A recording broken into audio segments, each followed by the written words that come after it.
voulais réagir à ta story que je viens de visionner. Déjà, je te souhaite énormément de courage et j'ai beaucoup de compassion envers toi parce que je sais à quel point c'est terrible ce genre d'événement. Et je sais à quel point c'est. Non, c'est vraiment le mot terrible ou tragique. Je crois que c'est vraiment ce qui décrit le mieux la situation. Euh, Ça me dégoûte. Franchement, en plus, c'est terrible parce que tu t'en es même pas rendu compte, tu vois. C'est ça le truc, c'est terrible. Franchement, je te jure, j'ai écouté tes stories récemment, etc. Et je suis tellement d'accord avec toi. Genre, ce serait tellement beau de vivre dans une société où on n'a pas besoin de réfléchir à comment on doit s'habiller, à comment est-ce qu'on doit parler, à comment est-ce qu'on doit faire ci ou ça, pour pas se faire regarder par des mecs. Et tu vois, ça m'a fait penser, ce qui vient de t'arriver, bon, moi, il m'est arrivé moins grave, je pense. Enfin, moins grave. Bref, c'est pas aussi. Ça n'a pas été aussi loin que toi. Par exemple, tout à l'heure, je me baladais, j'allais à ma salle en fait, et j'étais à pied. Je suis sortie 5 minutes. Au bout de 5 minutes, je m'étais fait klaxonner par 2 voitures. Et je me suis fait suivre aussi par une troisième voiture. Donc j'étais pas bien, je tapais le meilleur truc de la vie. Mais bref, pour revenir à ça, c'est terrible, tu vois. Tu sors, tu vis, mais tu te fais. Tu vas vite dans la peur en fait. Et je trouve ça terrible. Et je sais même pas qu'est-ce qu'on peut faire contre ça. Parce que comme tu dis, le patriarcat, qu'est-ce que tu veux faire contre ça? C'est terrible. Merci Lily Rose.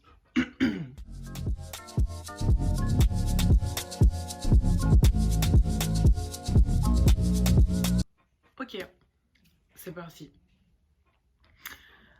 Bonjour, bien le bonjour. C'est Moreno. J'espère que vous vous portez bien. J'espère que vos cœurs sont remplis d'énergie positive et que vous répondez le love autour de vous. Ok, donc hier je rentrais chez moi. Je rentrais aux horaires du couvre-feu. À 21h, j'étais dans le bus en train de prendre la route vers chez moi. Donc je suis dans le bus très tranquillement, installée, juste en train de mind my fucking business. Il y a une fille qui me touche comme ça. Enfin, toc toc. Moi je me retourne. La meuf elle me dit, fais attention, le mec en face de toi, il est en train de se toucher, il a l'air bizarre. Ok, donc déjà sur le coup j'ai pris quelques secondes à comprendre, j'ai dit merci beaucoup à la meuf elle partait, le bouc dès que la fille m'a fait me rendre compte, il est sorti du bus, voilà, il est juste sorti du bus, au même moment où la meuf elle a touché mon truc, il était en train de prendre, c'est à dire que déjà, moi je me suis même pas rendu compte qu'il y avait un monsieur en face de moi qui était en train de toucher ses parties génitales, à même pas un demi-mètre de moi, genre. À même pas un demi-mètre de moi. Je me suis pas rendu compte. Est-ce que si la fille, elle m'aurait pas touché l'épaule ici, est-ce que le boug, il aurait peut-être pas continué à se toucher? Genre, si j'avais pas capté à ce moment-là? Bref.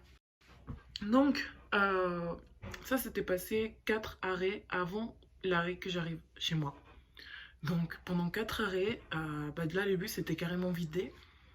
Et pendant 4 arrêts, j'étais là. Je me sentais... Et j'étais hyper dégoûtée. J'avais envie de vomir, j'avais envie de pleurer dans le bus.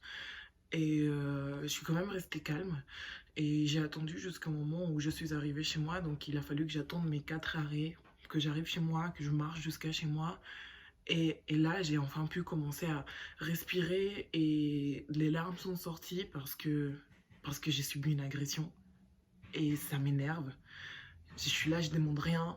Comme il y en a plein, on est là, on demande rien et on se fait faire chier. Et donc là, j'arrive chez moi et en fait, mon premier réflexe a été donc de faire une story Instagram, d'accord? Donc j'ai fait une story Instagram parce que en fait, ce genre de choses, ça arrive tellement souvent que on les normalise, on finit par les normaliser. Combien de fois on parle pas avec nos copines et genre c'est tout à fait normal d'entendre des oh il y a un gros relou qui m'a suivi, j'ai dû lever ski.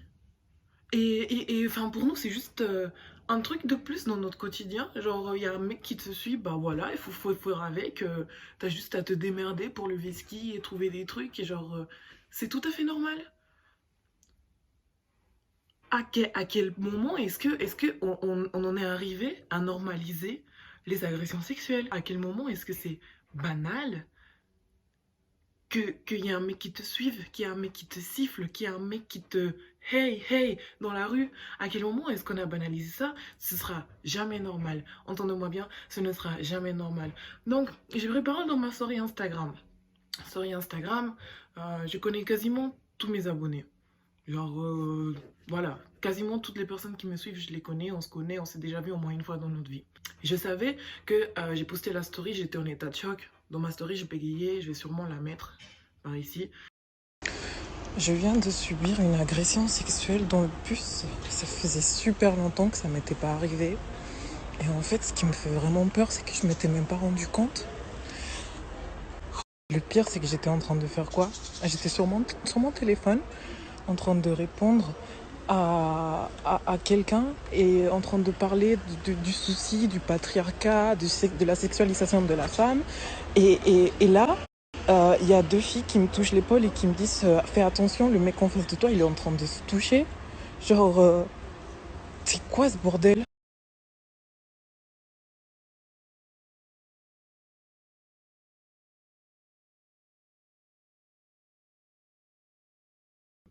Pourquoi? Quel est le but? Pourquoi est-ce que j'ai posté cette story? On n'en prend pas à ses paroles. Encore une fois, en tant que femme, quand on subit une agression sexuelle, quand on subit un abus sexuel, un viol, quand on subit ce genre de choses-là, on n'a pas le droit vraiment d'en parler. Quand on vit ce genre de choses, c'est comme une honte en fait d'en parler. C'est comme une honte pour nous d'en parler. On m'a agressée et moi personnellement, je me suis sentie super dégoûtée. Genre, quand ça m'est arrivé hier, tu vois, je me suis sentie vraiment dégoûtée. J'avais envie de vomir, j'avais envie d'enlever mes vêtements. Genre, moi, je me sentais sale. Moi, je me sentais sale parce qu'il y a un mec qui s'est branlé devant moi dans le bus. Il était en train de toucher son truc. Et moi, je me suis sentie sale pour ça. Moi, moi qui suis là, je n'ai absolument rien demandé. Je n'ai absolument rien demandé. Et c'est moi qui me suis sentie sale pour ça. Et donc, par rapport à cette story, j'ai eu, franchement, je n'avais jamais eu autant de réponses, de messages sur Instagram d'un coup de toute ma vie. Jamais. Le soir, après que ce soit arrivé, j'avais pas vraiment envie de toucher mon téléphone, j'avais pas envie de vraiment de communiquer à ce sujet-là parce que ça venait juste de m'arriver. Les messages des personnes, je sais très bien que c'est de la bienveillance, mais bien évidemment, quand tu viens de subir une agression sexuelle, tu n'as pas forcément envie d'aller en parler juste après. Même si moi, franchement, c'est ce que j'ai fait. J'ai fini par ouvrir les messages le soir avant d'aller me coucher parce que je me suis dit, j'ai plus de 20 messages, il y en a encore qui arrivent, je n'ai pas envie de me retrouver demain matin avec tous ces messages-là et de commencer ma journée dans un mauvais mood parce que j'ai ouvert 20 messages qui me rappellent mon agression sexuelle d'hier et auxquels je dois peut-être répondre. Le fait est que dans tous les messages, je suis une victime. Et c'est ce qui se passe. J'ai été victime de quelque chose, je n'y suis pour rien, mais je suis une victime. Mais moi, j'ai pas envie d'être une victime. Je n'ai pas envie d'être une victime. Je n'ai pas envie que ça arrive encore à d'autres meufs. Je n'ai pas envie d'entendre mes copines encore se plaindre et normaliser, banaliser le fait de se faire agresser dans la rue, le fait de se faire suivre, le fait de se faire harceler. Je suis pas une victime. Je ne suis pas une victime. Et du coup, les messages que j'ai reçus, c'est non, mais sérieux, c'est quoi ce mec? Je suis désolée de ce qui vient de t'arriver. Si t'as besoin, n'hésite pas à venir m'en parler ou de vider ton sac. Courage. Courage. Je me doute que tu as dû avoir plein de messages, mais si tu veux parler ou vider ton sac, n'hésite pas. Courage à toi. Ça me dégoûte, c'est aberrant. Fais attention à toi, vraiment.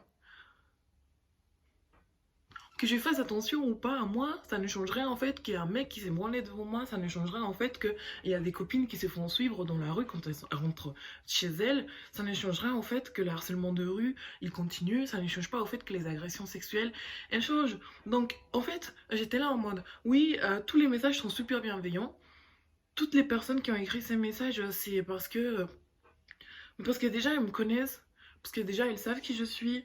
Et ça touche, bien évidemment, je dis ça parce que on est conscient que le harcèlement de rue, les agressions sexuelles, ça touche des femmes tous les jours. Tous les jours, des centaines de femmes en France sont touchées par le harcèlement de rue. Bien évidemment, tout nous touche plus quand ça nous touche de près. Donc, je peux pas venir ici et faire la connasse en mode ouais, mais en fait, le truc, c'est que d'accord, je fais attention à moi. Si vous me dites de faire attention à moi, ok, oh my god. Oh my god, j'espère que tu vas aller mieux avec le temps. Pour le moment, c'est beaucoup trop tôt pour le dire. J'espère surtout que ça te créera pas trop des gros traumas. Vraiment, les hommes, on n'en peut plus. Mais en fait, c'est ça. C'est ça. Moi, j'ai plus envie d'être la victime. J'ai pas envie de répondre à des messages en mode ah merci pour le soutien, ça va aller, nanana. Non, moi j'ai envie que les choses elles changent. Je suis désolée.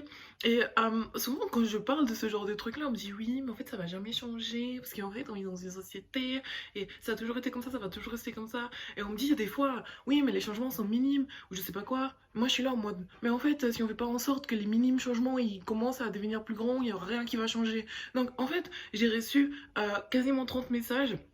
Et tous les messages quasiment c'est pour me dire courage à toi, fais attention à toi, prends soin de toi. Moi je suis là en mode merci les amis, merci à tout le monde pour vos messages. Je suis énervée mais je suis pas énervée contre vous, vous le savez très bien, c'est la société qui m'énerve. Mais agissons. Faisons des choses pour que ce genre de choses-là, ça n'arrive plus en fait. Pour que ça n'arrive plus à nos copines, pour que ça n'arrive plus à nos petites sœurs, pour que ça n'arrive plus à nos darons, pour que ça n'arrive plus à personne. La fille du voisin, l'inconnu que tu croises dans la rue, la meuf que tu vois être dans une situation gênante avec un mec. Bouge-toi le cul, fais quelque chose pour que ça n'arrive pas. Si t'es face à une agression, si t'es face à une situation, ou peut-être que t'as juste le doute, peut-être que... Reste là. Au moins reste là, au moins peut-être souhaite-moi. Tu ne sais pas si à un moment donné quelqu'un doit porter plainte pour quelque chose. Et rien que par le fait de ne pas avoir tourné le regard, tu sais pas si un jour tu peux sauver une vie. Et en fait, venir dire à la victime, une fois qu'elle a subi son agression, là c'est moi la victime, une fois que j'ai subi mon agression, de me dire courage, j'espère que tu n'auras pas un trauma, en mode je suis désolée, hein, je suis une femme, comme beaucoup de vous qui regardent mes vidéos, comme je suis une femme, j'ai vécu avec le harcèlement de rue, avec ce genre de truc là depuis que je suis un enfant. Depuis que je suis un enfant, en plus, on sait très bien comment des gros pervers préfèrent carrément mater des petites de 14, 15, 16 ans plutôt que des femmes de 30 ans. Quel bail chacal! Quel bail chacal! Donc, agissons. Moi, je vous demande d'agir et je vous demande de ne pas rester témoin quand vous voyez ce genre de choses-là. Si, je sais pas, agissez, filmez, faites quelque chose quand vous voyez ce genre de trucs-là, mais juste ne restez pas sans rien faire si vous êtes témoin. Et merci pour tous les messages de soutien à tout le monde. Moi, je suis pas une victime, je le serai pas.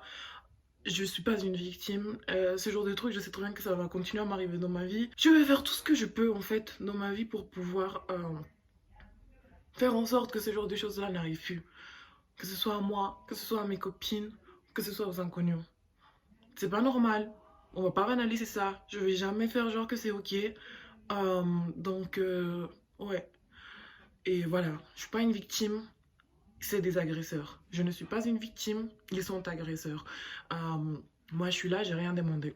Donc voilà, cette vidéo est finie pour moi. Ça fait super du bien d'en parler.